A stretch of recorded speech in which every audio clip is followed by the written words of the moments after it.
Hi, everyone, and welcome back to Confessions of a Slow Cooker. I'm Ashlyne Blue, and today I am pretty pumped because I get to introduce you to one of my very best friends. I met Whitney Newby in 7th grade at our school in Brentwood, Tennessee. We were virtually in every class together. We went to prom together, albeit with our respective dates. And I was honored to be invited to the hospital to be one of the first people to meet her firstborn son, Liam, over 13 years ago. And although we haven't lived in the same state for, well over a decade, our friendship has found a way to blossom into something I deeply cherish. So, Whitney, thank you for coming on. Thank you for having me, and thank you for that very generous introduction. I loved it. I had to make it all up. Before we get to Whitney's story, I wanted to say one thing about her amazing company, Brighter Day Press. And actually, I'll let you talk about it because I will probably butcher it. Go for it. Yeah. So my husband, Sean, and I have a small business called Brighter Day Press, and we create these resources for families, mostly for Christian homeschool families, but really any families. It's kind of expanded beyond just those resources to even watercolor classes. I know you've done some of those. Yes, and I also love recommending books that are wholesome and engaging, so brighterdaypress.com has it all. Yeah. Okay, so whether you want to homeschool or if you do homeschool your children, you want supplemental resources yes. or you want to take watercolor classes, as she said, I think I've taken most of them, and I'm not a watercolorer. I'm not a You painter. are now. Well, okay, yeah. You've learned a lot. They're actually okay, which is kind of amazing. So you don't have to be a homeschooling mom or anything like that to find something at Brighter Day Press, including. Yes, the best mugs. Oh, do the next thing is something I need. She has more, but they keep your coffee really warm, which I really appreciate because I forget about my coffee. Yes, and then also she has a book it's a devotional book called Lift Your Eyes. And if you are a believer, which you don't have to be listening to this podcast, but it is definitely worth picking up. It's for mothers and it's wonderful. So that kind of ties into the next part. Yes. All right. Now that we know a little bit more about Whitney and in terms of her current company and her past as my buddy, now let's get into the fertility of it all. So Whitney, if you want to start wherever you want to start. Yeah. So my husband, Sean, and I have been married for now 17 years, which is really hard to believe. And we have 4 kids that are currently 13, 11, 8, and 6. So we're almost all on the odds. They're about 2 years apart. But in between each of them, I miscarried. And so that is a big part of our story that a lot of people don't know. Like, that's not something I talk about. I only knew about like 1, maybe 2, but it wasn't something we really talked about. Right. And none of us go into marriage or having children with even the thought, at least I never thought I had a chance of miscarrying. I don't think my mom ever miscarried. It just wasn't in my consciousness. And when we first got pregnant with Liam 14 years ago, I mean, it was like, hey, we might be thinking about a baby. Oh, I'm already pregnant. And such a smooth process. And so then to miscarry after that was kind of a shock. And so if you've had a miscarriage or if you've had specifically multiple miscarriages, you know that every single one is really different. And for me, that was the case. It wasn't just the timing because some were earlier. One was quite a bit later. So I miscarried at 11 weeks, which was my second one. But also just hormonally, I think the recovery is different. The emotions behind it are different. Even the people surrounding you and kind of the story that you're telling yourself can be different for each one. And so my experience with each one was vastly different, even though I had already been through it, and I already had healthy kids. Right. So kind of must be a little bit like, I don't have any of that. I never miscarried. Yes. I never got a pregnancy test that came back positive until the IVF stuff. And so I never got to experience that, but I also never had to experience that. Right. Know what I mean? Yeah, for sure. I that the ups and downs of like, I know my body can do it, but why isn't it doing it? And Yes. and what's wrong? And did you talk? I know we didn't talk really as much in Right. real time. I don't In know why those that is years. necessarily. I mean, you might Yeah. know. I don't know why that is. Maybe some of that I was going through a divorce, which you were very helpful. That was Thank you. But who did you talk to during this? Yeah. You know, it's interesting. I think there were people at the beginning that I talked to that I kind of regretted telling, because some of the things they would say, either they wanted to just fix it and they would say, well, you already have a healthy child, or something like that, that really didn't fix the situation. Thanks. Or the people that would come, and honestly, the most helpful people in my life that I would share this with were the ones that just sat with me in the sadness and just said, I'm so sorry. I don't know what that feels like, but it hurts. What can I do? They might have brought a meal. That kind of thing was so much more helpful than giving advice or, platitudes that only go so far. We have a section called Hot Potato, which we will get to, because and it's not always about things people say that are like, oh my gosh, I can't believe Sure. this. But sometimes just awkward, or try to fill the silence, their own silence, their unease with the thing that they're being confronted of, that they're not going through, Right. that they need to somehow fix. Yeah. Right. So we will get to that. I Yeah, want to hear more about that. for sure. But I will say also, this is unrelated. No, it is related. What am I saying? It's unrelated to what you were going through. It is related to what I went through. Yeah. With IVF, and I kept you aware of the whole situation the whole time. It was a couple years worth of not getting pregnant, and then the IVF stuff. And something that you did for me that was so nice, and I found it. Like, everything. You sent me this little Courage Dear Heart, and I don't see her amazing handwriting, everybody. I cherish her handwriting. I even kept the envelope. Oh my goodness. You That were is so sweet. Fort Worth at the time. Yes. But giving somebody sort of sitting with people can come in so many different ways. You couldn't have brought me a meal.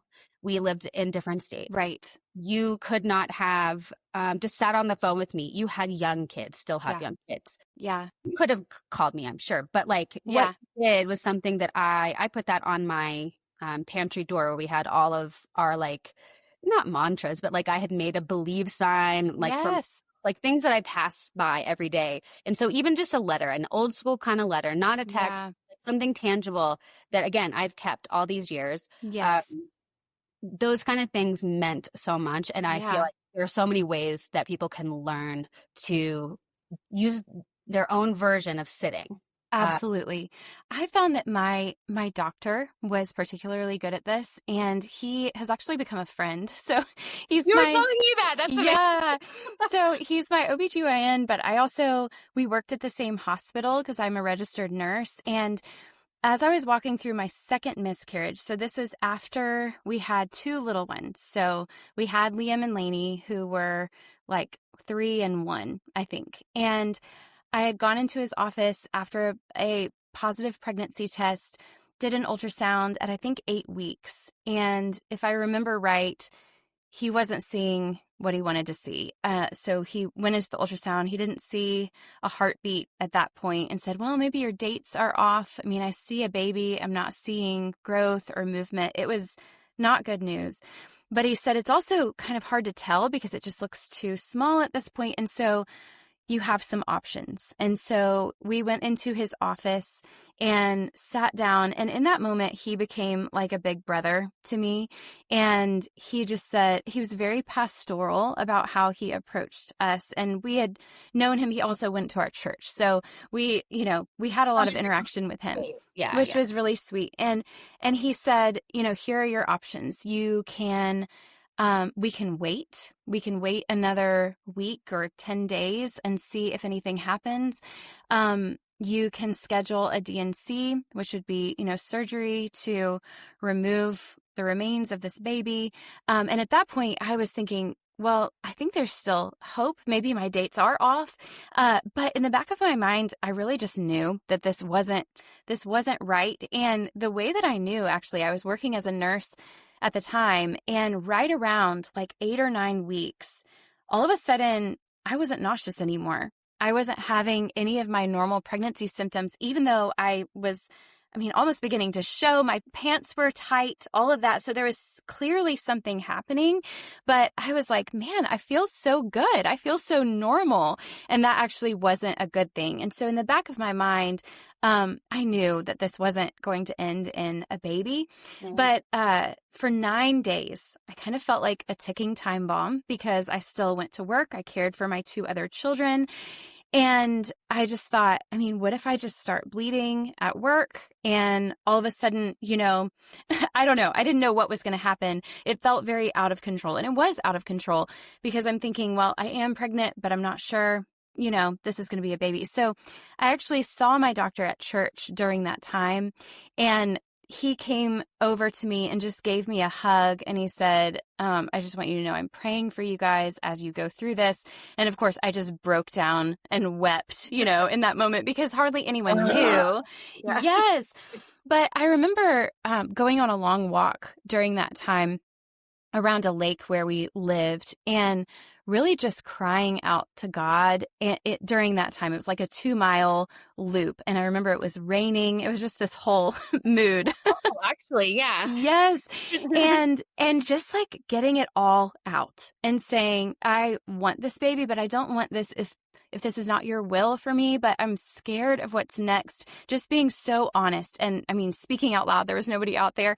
And by the time I got back from that walk, I felt so much more peace about, okay, I can take the next step. I can do the next thing. Let's go get another ultrasound and see what happens. And so we went back to the doctor. I think it was 9 days later, and confirmed, yeah, there's really no change.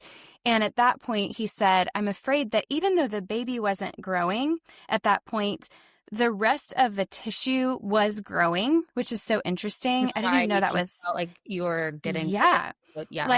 Yeah. So the baby had stopped growing, but there was still a lot where he was like, I wouldn't recommend, and there's a pill that you can take that would just expel this at home. I wouldn't recommend that. I would recommend doing surgery. And so I had never had surgery. Like, I didn't even have wisdom teeth. So I've never been under anesthesia. I was so nervous. Nurse. Funny. Yes. But I went in, and just having him there, and just, I don't know, he prayed with us at the beginning, and it felt like such a peaceful place. And by the time I came out of surgery, it was wild. I could feel like it was gone, like it was removed. And I felt this weight lifted of, okay, I can begin to heal. I can begin to move on because of this. And so I remember he was so kind after that. And I think he had more hope than I did at that point, because I thought, I don't know, after two healthy babies, but also 2 miscarriages at different points, am I going to be able to have another one? And we were hoping for a third at that point. I didn't really want to end on this note, but he wrote a card. And I just remember thinking like, wow, someone believes that we can have a next baby. And sure enough, we did. It took us 9 months of really trying to get pregnant for the third time, or however many times that is, for our third baby. But eventually along came our little bear, who is just a delight. The most bear you've ever. He is. Just, he's such a teddy all bear. All of his are great, though. I'm not picking. Yeah, no. But anyway, so I thought, okay, I felt really complete at that point. Well, I will say that. I will say my husband felt really complete. I think he was. Did or did not? Sean did. Okay. Sean was complete after 2. Like, we had a boy, we had a girl. What else could we want? Both of you are one of 2. Yeah. Yes, we only have 1 sibling. And ironically, my sister has 6 children. So we tell my parents they made a great return on their investment. Yeah. 2 daughters, 10 grandchildren. But I don't know. I never really felt complete, like we're done. But after we had Bear, I thought, we've been through a lot now with these 2 miscarriages and surgery, and we got this amazing baby. He was our easiest baby of the 3, and just, we were loving life. And then I got pregnant unexpectedly, completely unexpectedly. And yeah, complete surprise. And about a month later, I miscarried again. And so it just feels like such a roller coaster. And so I went back to that. Yeah, it did. Every single time you have to go through both. Right. A healthy baby and then a miscarriage. And so I didn't feel peace about ending on that note because, for obvious reasons, it just felt like once you've become pregnant, even if you've never held that child in your arms, you are a mom to that many children. And it sounds strange, but even during that time, after I miscarried, all I could picture was our family having 4 children. And so when I was counting heads when we were out, I always felt like I was missing one. And so I knew in my heart that there had to be one more. And so we were like, let's maybe think about it for like a month. And suddenly I was pregnant one more time with Beckham. And actually our last 2 are our closest in age, even though I miscarried in between them as well. And after that, I did feel a lot more complete. I felt done with being pregnant. I feel like I had been pregnant or nursing for a very long time. So felt a lot of peace. It sounds like you were pregnant. Well, what? 7 times? Yeah, 7 times. Yeah. So that's a lot on your body. I mean, that's a lot of hormonal shifts. That's, so after that chapter was closed, I felt, I do feel peace about it. Our youngest is 6. I don't picture being pregnant again. So I was going to ask, in terms of, since you went pregnant with a baby, pregnant, miscarriage, pregnant, like back and forth, what was it like? Because again, I can't speak to this. I talked to my sister, but she had multiple, I think she had 2 miscarriages in a row. Yeah. And so she had back-to-back loss. And I know how she felt about it. And she also had, I think, 6, she has 4 children. And then, at least 2, so 6. Yeah. I was going to say marriages. No. But what was it like when you did get pregnant after a miscarriage? What were those early, I can only imagine. I was afraid with my one and only ever got pregnant last embryo. I was trying to be chill so that my body would supposed to do, and I wouldn't compromise the progress we were hopefully making. But those first weeks of getting pregnant were so frightening for me, and I was afraid to move. Not literally, but afraid to hope will feel all the things, because I thought that I was going to like somehow jeopardize it. And absolutely, I didn't have the miscarriage. I did lose the embryo on the first try with the transfer, but I didn't have that. And so I'm just curious what what it would turned out to be successful pregnancies felt like that in the first few months. Yeah.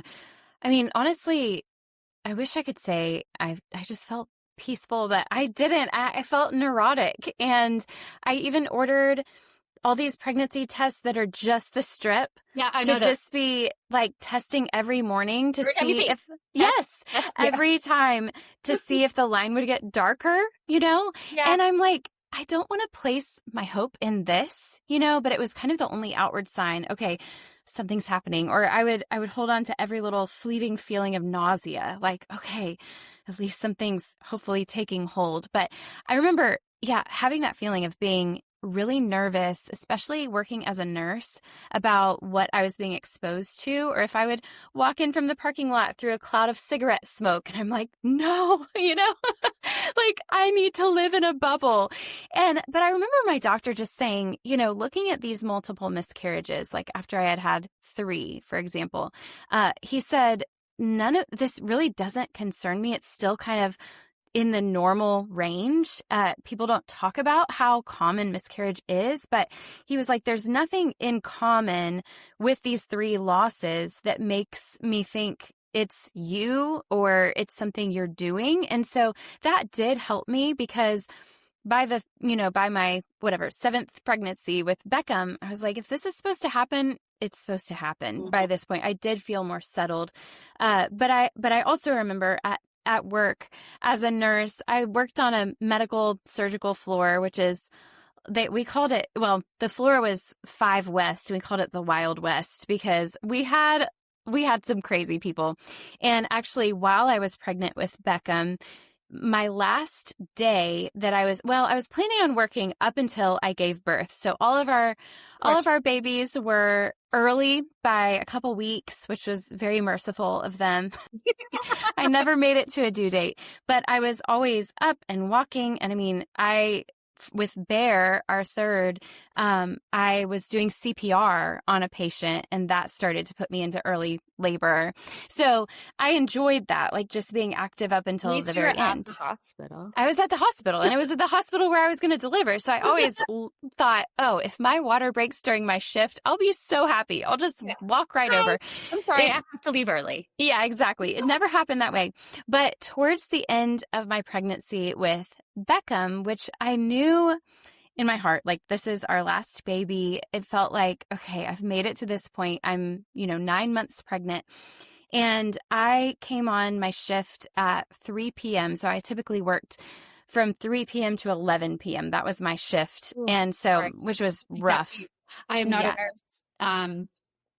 Yeah, it was rough because I was with the kids in the morning, homeschooling and trying to keep everybody alive, and then going to work basically until midnight. But anyway, I got on my shift and I was getting my patient reports, and there was a man with dementia who is, I didn't realize had been pretty combative. And so I went over to try to help him get dressed, and he swung at me and hit me right in the belly. And so, of course, I back out of the room. I break down into tears, and I'm just thinking, like, it can't end like this, And so I called my doctor, and I was like telling him what happened. And he said, if only you knew all of the layers of protection between the outside and your baby, yes, it was cause for concern. You just got hit in the belly. But that was officially my last day, my last shift. Going out with a hit.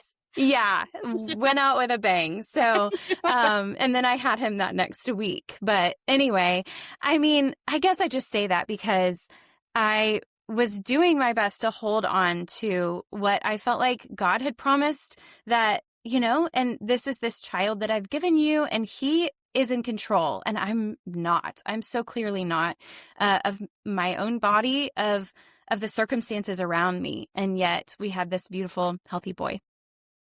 So he is a doll. I'm just replaying when I was at your house not too long ago, and throwing himself on the ground in the playroom before, getting that last little bit out before. I think he was showing off a little bit. Yes.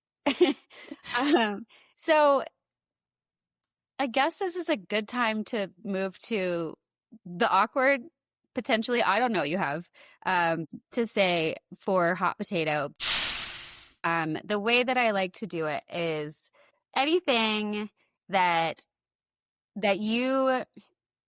was either awkward, just a little egregious, or like, what the heck? Why would you say that? Like, it can go, the gamut is, vast. Yes. But the reason I have this section is not so much to like, yeah, it can be entertaining, but it's also to say, like, you may not be the only person who has been told this thing. And also, it's not just what you were told, but how it made you feel in the moment. Maybe what you would have suggested that person.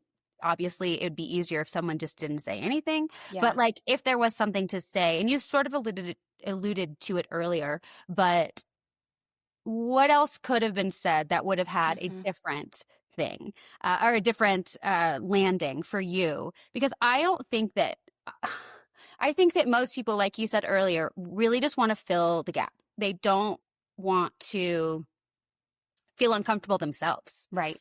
More than anything else. And so they'll say something. But sometimes what people say, oh my gosh, and this is not just with fertility. It's with when I got divorced, people would say things that were, I was like, yeah, Yeah. Right. for instance, they said, well, at least you don't have children. And I was just like, in my head, maybe it wouldn't have been helpful to have children with that particular man, Mm-hmm. but that kind of threw me off on a different way. Like, but I Absolutely. really want to be a mom, so I don't really know. It didn't help.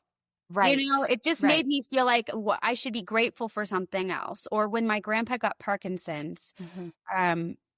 my grandma said that people would say, well, at least it's not cancer. And she was like, um, That's just really so not. unhelpful. He does have Parkinson's. Yeah. And what they were meaning to say is it's maybe that he has more time. I Yeah. could have known that. But it was just like, it's not to say that people are mean or trying to be mean Right. every time. Some people Right. are. Sure. My sister's people, they are not the Mm. kindest. Yes.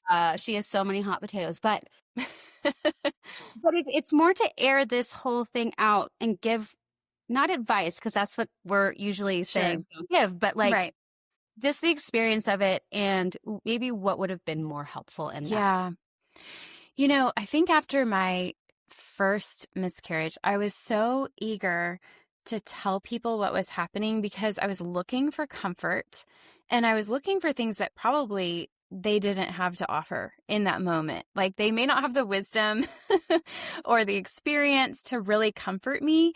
And so I was literally sharing that I miscarried while I was still bleeding. Like it wasn't in the past. It was like, yeah, I'm miscarrying, and just kind of like unloading on people that I thought I could really trust. And a lot of them, I feel like, really did try to fix it or to say, well, at least you have a healthy baby. That came a Well, lot. At least. Well, at least is not Exactly. recommend to I'm like, people. because that is, in my mind, that was completely separate from, yes, of course I have a healthy baby and I love and adore him, but that's not this situation and this baby that I longed for. And, the instant you see a positive pregnancy test, you are a mom to that baby and it's completely separate from your other children. And so I think, just learning myself, like that probably wasn't healthy to be, telling people while I'm still walking through it and haven't processed it at all, and then expecting them to be able to come help or, but I think the people, like I said before, I think the people that really helped the most were the people that didn't say anything. And so I think back to a lot of what people said, and I really can't think of much that was helpful, unfortunately. It was mostly, at least you have another baby, or like maybe you just weren't ready for another child. And then it makes me really question, gosh, well, what do you think about me parenting this one? So yeah, I did have that. For the most part, people were kind, but if you've never walked through it, yeah, it's hard to know. And it's something interesting that you just said about the fact that you wanted to share. I feel like a lot of people don't. Like, I feel like that's the opposite. I'm not like a poster sharer, but I am a sharer with my people. Sure. And I feel like you're the same way. But I do feel like a lot of people deal with their losses not in silence, because obviously people in their lives know, but for the most part they stop sharing as soon as there's any bad news. It's like there's something wrong with me because not something wrong with my body or something wrong with the embryo or the baby or whatever. It's like a personal shame. Yes. And so they don't want to tell somebody. And you were the opposite, which is interesting to me. I was. And it's interesting to me too, because I know myself now, and I don't think I would be that way at all. Like I would tell my husband and you and maybe like a couple others, and that's it. But at the time, I think circumstantially, we had just moved recently to a new community. I was really trying to invest in friendships there. And so I was just very open about everything going on. Which is not a problem. None of this is bad. No, but it was definitely oversharing. And I learned really quickly, okay, I need to be more guarded about who I share this with, and also when. I need to feel better about the situation. And so the second time, only a few people knew what we were going through, aside from our doctor, who was really walking through it with us. And that's what I needed. So, And I think it's really, and forgive me is not the right word here, but like, tell me if you disagree.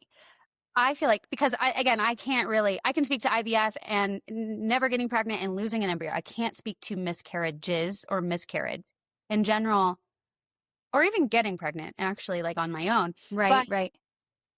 I feel like there's a happy medium that might be the healthiest, not like good or bad. Like, this is Yes. not a moral thing where Right. you say something, or you tell the right amount of people, or you don't tell the right amount of people. I think the healthiest option for someone going through a miscarriage or any sort of loss, whatever that may be in terms of fertility and outside of it, is to learn. And I think Brene Brown says it really well. Like, and I'm not quoting her because I can't remember the quote, but she alludes to in a number of her books, finding your people. Yeah.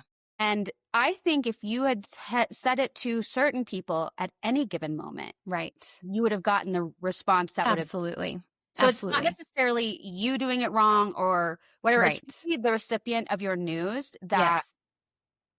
maybe takes vetting. And I'm a 40-year-old mom of almost a 2-year-old, but I don't know what I would have been like if I had gone through IVF in my 20s or had been able to get pregnant naturally. I think the older you get, the more aware you are of who your people are. Yeah. But I think it's a trial and error kind of thing. I feel like I told people things at certain times of my life, not necessarily about fertility, but about other things. And it came back to bite me. Yeah, totally. And like traumatic experiences. And that made me not want to tell anyone else. And that was the danger. Luckily, I was able to, get back on the saddle, so to speak, and put myself out there to tell someone else what was going on in my life. And this is, again, not fertility. This is something completely different. But I think it's a mix of, like, you kind of need to mess up there. Yeah. And the wrong person, but I don't want that for you. No, I totally agree. I totally agree, because that was when I was 27 versus now I just turned 40, and we've talked about so much. Like, our circle is smaller, and I feel so grateful for you, who has been in my life since I was very awkward and 13. And no, you were not awkward. That was not my facial expression for that. Just a long freaking time. We were all awkward at 13. We were. But yeah, I think you're absolutely right. Like, knowing your people, but that has happened for me in the last few years. It did not happen when I was 26, 27, having babies for the first time. So yeah, it's a lesson that I've learned over time, and a really good one, because I mean, I did know you were my people when I invited you to be at the hospital, which I don't even really remember how that happened. I just remember you were an automatic text, like, of course, you have to be here. Well, and I live like right next to Vandy. Yes. He was born. And so we had text in the middle of the night, and we were like, yeah, we'll be there. And it's so fun. And if I can share this anecdote, one of our first orders from the newly minted nut was to go and get her Chipotle. Yes, of course. And you were like, yeah, of course, my goodness, we'll get it. But that's my first, post-baby meal from you guys. It's also right next to Vandy, so it was easy. Yes. That leads me to the last section, which is, and it can pertain to fertility or not fertility, or just kind of like living. What would you say to somebody who is trying to get pregnant now, maybe has had a miscarriage, or maybe they told everybody they were trying, and so people ask, any news? Because that happened to me a lot. Yeah. And you kind of regret telling those people, because you don't want to keep giving someone bad news every month. Right. It just kind of opens the wound more and more. You've already told like your family and your husband or your partner, and it's just hard to keep telling everybody not pregnant or loss or whatever. Right. And had that happened to me earlier, I don't know how I'd have handled it. I didn't handle it super well, even older. But what, if any, advice would you give to somebody who's trying to get pregnant now or dealing with all those things I said, and they haven't had the time that you and I have to go through the gauntlet of figuring out who those people are?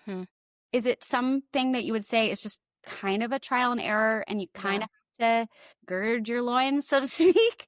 No, we don't A have. little bit. I would say one thing I wished that I had done more of, and I did it more as I've gotten older, but would be to journal and to pray and to really work out these thoughts by myself before I'm sharing them with anyone else. And so by the time you get to that conversation that's kind of awkward, you've already kind of thought through it and you feel like you're in a more peaceful place.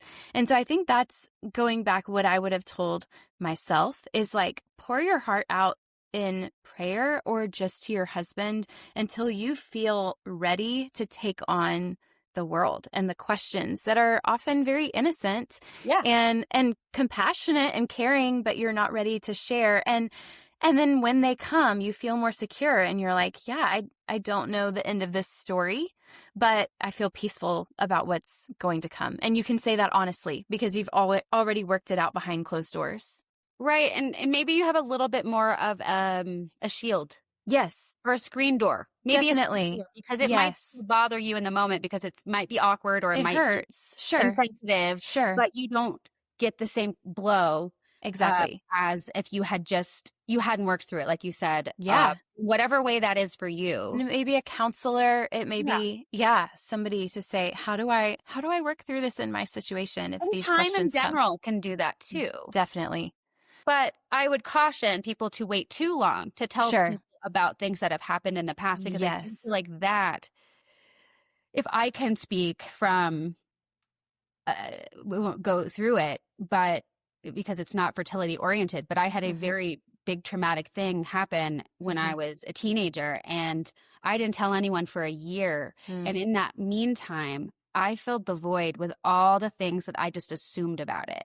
And it not only ate me alive, but I made new assumptions that were never challenged. So if we put the transparency we did back in the day, because we're old, the projector, if you put that over like a fertility lens over it, what are the things, I'm not asking, this is rhetorical. What are the things that you're going to tell yourself about your body or about if you are, I did feel this way during my trying to get pregnant. Like, am I not worthy? Do I not do this? I've been divorced. I got remarried. Like, keep on happening. And like, so what's wrong with me? And so if you let that vacuum bag get filled up with all these negative thoughts because you haven't actually said it out loud for someone else to challenge those initial, I tend to be hard on myself first. And I would not be hard on you. I'd be hard on me. And so I need someone to be like, girl, you need to chill. Or whatever it is, which I think goes back to finding your people. It really does. Or just a person. It doesn't have to be a big group of people. Just one person that you know that you can trust, that you can just be really honest with. And maybe you say up front, I want to tell you this and I don't need you to fix it. I just need you to know, because I don't want to be alone in this. Yeah, I'm going to tell you this, and I don't need. I would love comfort because also maybe sometimes people don't know how to say it, but if you can lead them, to say something that, like, I'm giving you this information, but I don't need you to fix it. That takes the pressure off right away. Absolutely. Or I don't need you to say anything. I just want you to know because I think me not telling you will create a little bit of like you'll start to know that something is that I haven't spoken of, and I trust you with this information. However, I don't need a response. I just would love comfort and the love and the if you are a believer, a hug, prayer, a hug, whatever. Encouragement. So maybe it's not so much expecting them to say the right thing or not the right thing. You giving them permission. And also giving him a little bit of direction. And that, I feel like, comes with maturity. Definitely. And again, having your people, which you are. Yes, you're mine. Oh, this is so fun. This is so fun. Thank you so much, Whitney. Thank you. Every way possible. If you can find your Whitney, I know. Be good. Seriously, find your Ash and you'll be good. You'll be good to go through all of life's storms. I think that's the main thing. The main takeaway. Main takeaway. I mean, we're just like avatars, right? Yes. your awkward teenagers turned into best friends. Yes. Well, not at 40. It's been No. but it gets better and better with it does. you, my dear, aging like a fine wine.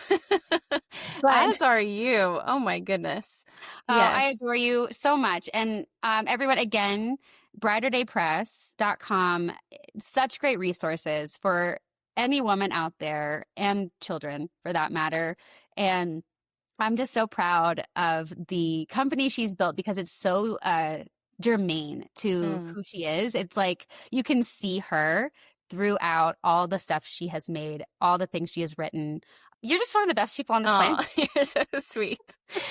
Thank you. I love you. I don't think that about everybody. So, well, nor do I. Like I said, my circle is getting smaller and smaller as I get older. So it's like a spiral without the spiral. Like, I don't feel like it's a bad thing. But I think it's healthy. I think it's healthy for sure. It is. It is. And we are perfect examples of that. You don't have to live in the same city or state as somebody and it be an issue. I think it's actually probably strengthened. I think so too. It makes the times really sweet when we do get to see each other. Which is right now because this is uninterrupted time. That's right. I haven't had. I mean, I was with you, but it really wasn't that uninterrupted. I can't We had an entourage the whole time, so a really cute entourage. Wanted anything other, but exactly. Thank you again. Yes. I love you dearly, and I can't wait to just FaceTime with the whole fam. Sounds good. Soon. Yes, we need to do that soon. And to everyone else, thank you so much for listening. If you have any questions, I'm going to go ahead and offer Whitney up. Sorry, to ask her questions. She's at Brighter Day Press on Instagram, and she's very, very, I mean, all of this has been helpful, but I feel like you would probably answer someone's questions if they had further. Absolutely. I would definitely do the same. Not to say that I have any experiences like Whitney did, but just all of that will be in the show notes for you. And if you know of anyone who is going through something similar, please send this to them. None of this has to happen in a silo. None of this has to happen without your people. And I think we are living proof of that right now. So if you want to share this with someone, we would be so grateful because it's life-giving to have your tribe or your person, whatever it is, in these moments. And even just to reminisce about them later. Until next time. Have a great rest of your day. And again, thank you, Whitney.